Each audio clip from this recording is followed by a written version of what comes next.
Sideways Stories from Wayside School by Louis Sacker.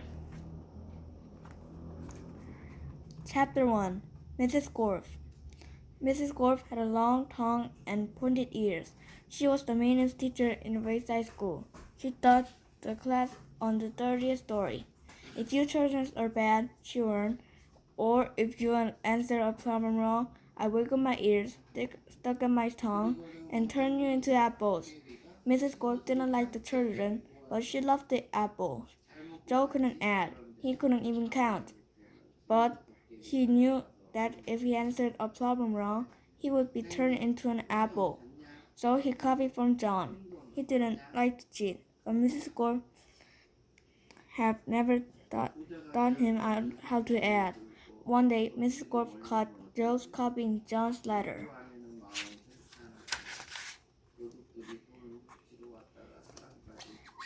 She wiggled her ears, first her right one, then her left, stick out her tongue, and turned Joe into an apple. Then she turned John into an apple for letting Jones cheat.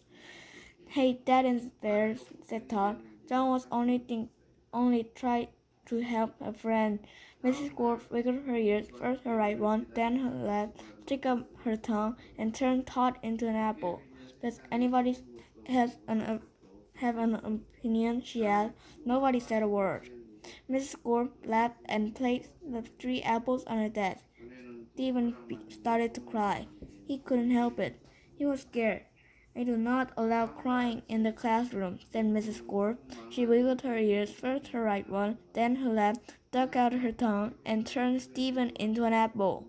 For the rest of the day, the children was absolutely quiet.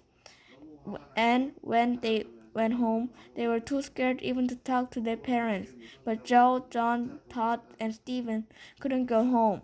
Mrs. Gorf just let her on her desk.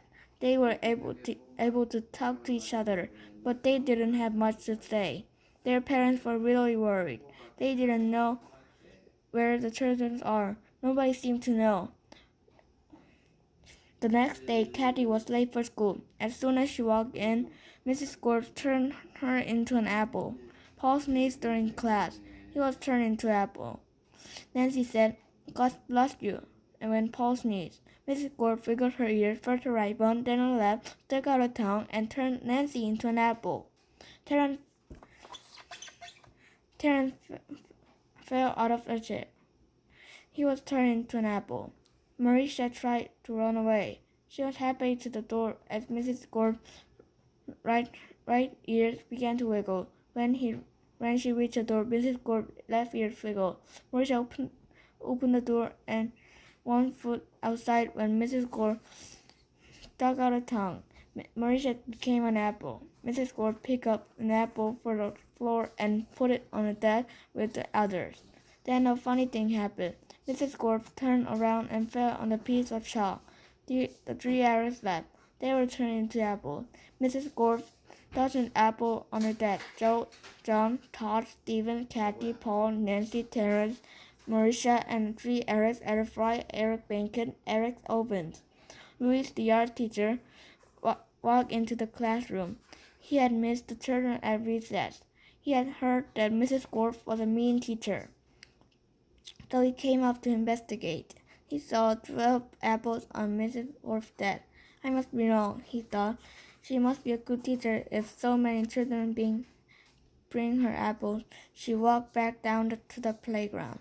The next day, the dozens more children were turning into apples. Louis, the art teacher, came back into the room. He saw 24 apples on Mrs. Gorf's desk. There were only 3 children left in the desk. She must be the best teacher in the world, she thought. By the end of the week, all the children were apples. Mrs. Gorf was very happy. Now I can go home, she said. I don't have to teach anyone. I won't have to walk up 30 flights of stairs ever again. You're not going anywhere, shouted Todd. He jumped off the desk and bumped Mrs. Gorf on the nose. The rest of the apples followed. Mrs. Gorf fell on the floor. The apples jumped all over her. stop, she shouted, or I'll turn you into applesauce. But the apple didn't stop, and Mrs. Gorf couldn't do nothing about it. Turn us back into children, Todd demanded. Mrs. Gorf had no choice. She stuck out her tongue, wiggled her ears, this time her left one first, then her right, and turned the apple back into children. All right, said Marisha. Let's go get Louis. He'll know what to do. No, said Mrs. Gorf. I'll turn you back into apples. She wiggled her ears, first her right one, then her left, and stuck out her tongue, but Jenny held up the mirror, and Mrs. Gorf turned herself into an apple. The children didn't know what to do. They didn't have a teacher. Even though Mrs. Gorf was mean, they didn't think it was right to leave her as an apple. But none of us knew what to do to wiggle their ears.